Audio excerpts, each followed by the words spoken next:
vandaag heb ik het weer met jullie over de Lenormand kaarten. En dit keer nummer 12. De vogels. Dat is deze. De vogels. Hier werk ik zelf het liefste mee met deze kaartenset. En deze is het makkelijkst om te beginnen. En dat is deze. De vogels. Nou, wat is erop te zien? De kaart van de vogels is een paardje duiven te zien. Ze zitten hoog in de boom. In het echt, moet ik wel zeggen, zitten ze meestal half in de boom. We hebben hier thuis ook elk jaar een paardje wat 2 keer per jaar volgens mij aan het broeden is. En waar ook kleintjes uitkomen. En die zitten dus altijd half. Meestal zoeken ze een naaldenboom, een dennenboom in dit geval bij ons, zoeken ze op.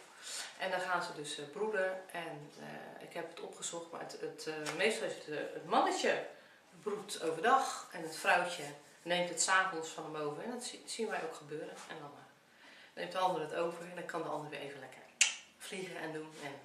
En de volgende ochtend dan komt het mannetje weer. Dus die doen het echt samen. Even kijken.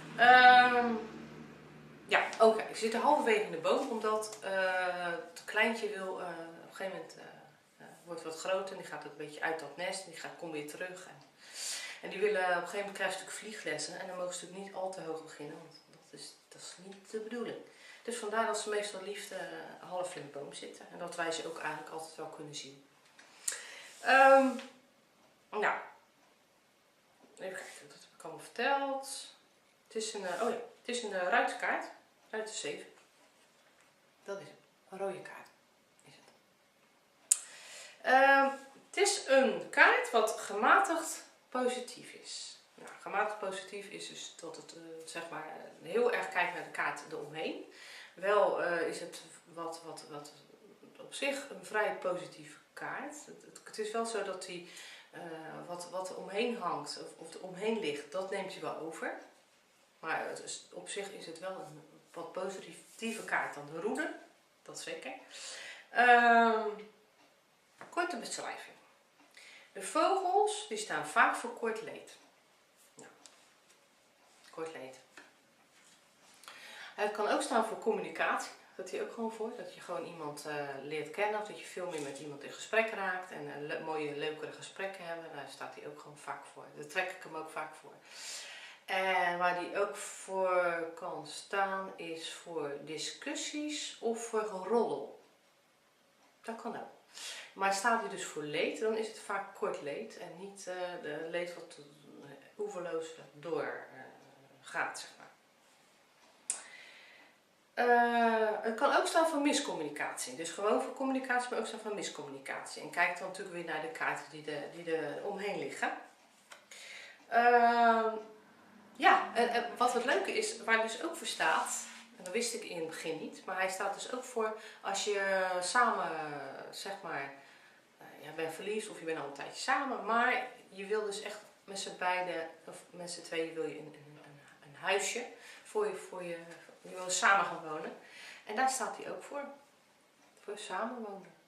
Want zeker, ja, deze twee natuurlijk, daar staat hij ook voor. Ja, dus misschien wil jij je vleugels gewoon uitslaan, daar staat hij ook voor. En is dit de geschikte tijd ervoor. En hij staat ook voor zingen, praten of een spreekbeurt. Spreekbeurt houden, ja, dat is altijd, vond ik zelf altijd heel erg moeilijk. Maar goed, daar kan hij dus ook voor staan. De vogels in je dagelijks leven. Heb jij op het moment last van stemmingswisselingen? Dat je denkt, oh oké, de ene keer voel je je gewoon hartstikke tof en de andere keer, of een uur later voel je je gewoon helemaal echt vreselijk en een uur later, oh het gaat wel weer. Maar dat is echt van pieken en dalen. Of voel je je heel erg onrustig, van weet je wel, ik wil iets doen, maar ik weet niet wat. Het kan ook zijn dat je hevig verliefd bent, dat je dus net in de periode bent dat jullie elkaar kennen en dat je dus echt heel erg verliefd gaat worden op elkaar. En even afgezien van dat, kan je ook wel een telefoontje krijgen of iets in die geest. Zo een appje via Facebook, sms. Nou, wordt er veel over je geroddeld of ben jij bezig om een nestje te maken? En nou, dat heb ik eigenlijk allemaal al gezegd. Tip. Ben jij wat verstrooid, ben je wat rusteloos? Word even zen. Ga even iets voor jezelf doen als het kan. Of maak in ieder geval tijd voor jezelf vrij. Dat is wel heel belangrijk in dit geval. Het kan zijn dat je hoofd heel erg aan het overlopen is. En dat je even die rust wil hebben. En, dus ga er niet aan voorbij, maar neem even een me-time, zeg maar. Me-time. Het kan ook zijn dat je even verdrietig bent voor iets wat er is gebeurd. En zo. Dus maak even pas op de plaats en zorg even dat je die tijd voor jezelf neemt. Even kijken of ik alles al heb gezegd. Ja, goed. In feite staat het precies hetzelfde van het kan zijn dat jouw problemen dus zeker worden. Het is iets van even, dus je hebt even verdriet of even korte momenten van verdriet of even die me-time. Van die kanten is het zeker op. Nou, ligt de kaart van de weg erbij, zou die erbij liggen en dus combinatiekaart, dan is het wel zo dat het om een uitstapje kan gaan. Persoonlijkheidskenmerken. Nou, iemand die wat speels is, graag aan het woord is en die van de hak op de tak springt. Graag lekker kletsen en er is geen spel tussen te krijgen. Verandert vaak wel van mening, dus neemt vaak de mening van anderen ook over en denkt totaal niet na over wat de gevolgen kunnen zijn van zijn daden. Daar kan hij over staan. Persoonskaart. Nou, staat deze kaart voor een persoon? Nou, duidelijk antwoord. Nee, staat niet voor een persoon. Niet dat ik weet. Nee. Wat voor werk past bij je? Nou, dat gaat hij dus weer in de praten en het doen. Dus dat is dus communicatie, telefonie, oppasmoeder. Ik begrijp niet zo goed waarom deze erbij is. Misschien vanwege de toch een soort moeder met vleugels en geborgenheid. Dus oppasmoeder, misschien dat het daarom wordt gezegd. Luchtverkeer, vanwege natuurlijk de vogels vliegen. Gezinsverzorging, crisismanagement of duivenfokker. De laatste snap ik alweer, want het slaat wel heel erg op de vogels. In combinatie met andere kaarten kan dat betekenen de ruiter, dus deze staat met de ruiter. Dit lijkt op het eerste gezicht onaangenaam nieuws, maar later komt de opluchting. Dus het valt allemaal heel erg mee.